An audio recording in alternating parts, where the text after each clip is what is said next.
Our next story is about how some people have different reactions to crime. For one woman, she felt bad for the young man that robbed her. I was mostly angry because they scared me and made me feel unsafe.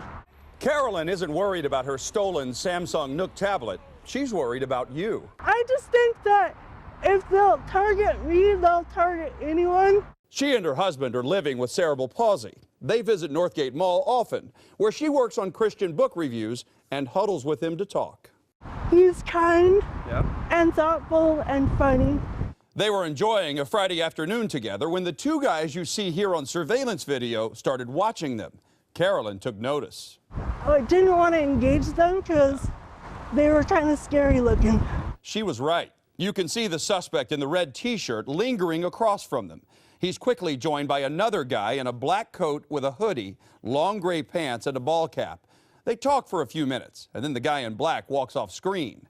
Seconds later, red t-shirt strikes, ripping her tablet right out of her hands. Here it is again in slow motion. Why did they pick the wrong person to go after? Because I'm not going to lay down and take it. I'm going to fight back the best I can. When somebody targets somebody like you, despite your beautiful heart, it makes us all angry because you can't chase after them. If they stole from me, they've got bigger problems than I do. Carolyn has forgiven the two young men.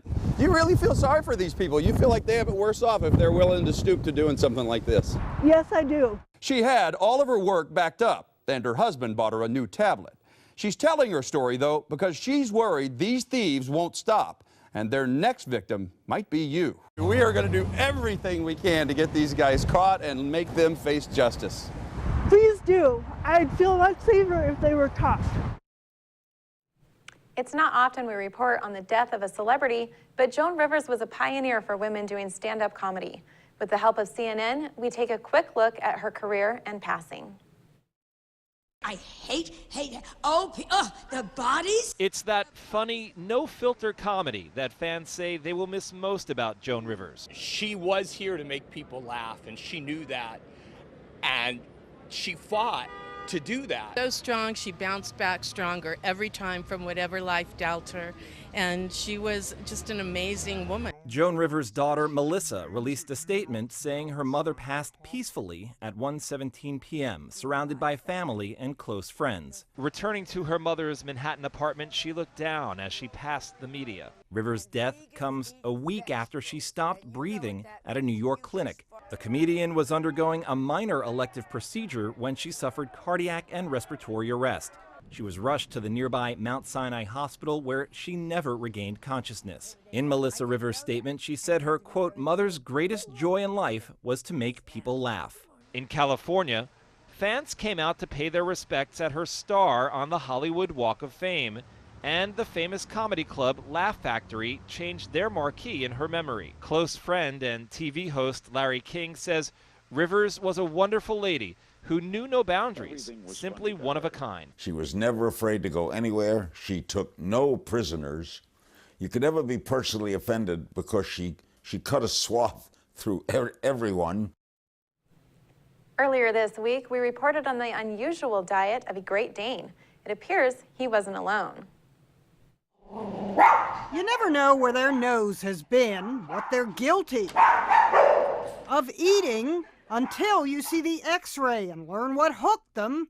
From Marley the pooch who grabbed a shish kebab skewer loaded with meat, to Yoda the chihuahua who somehow swallowed 9 sewing needles, we present the winners of the 2014 x-ray contest organized by Veterinary Practice News.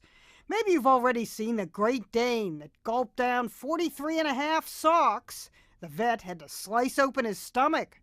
Removing sock after sock of all different shapes, colors, and sizes. Try finding a matching pair. Maybe this goes with this. Or is it this? For some reason, first prize went to a frog who had the munchies and ate 30 ornamental stones in his cage. Then there was the light bulb Cody the golden retriever swallowed and managed to pass intact. It could have been worse. I'd like to see Cody pass this intact. Talk about swallowing alien objects. Mitchell the cat actually ingested a toy alien Its outstretched arms made it impossible to pull out, so they had to operate.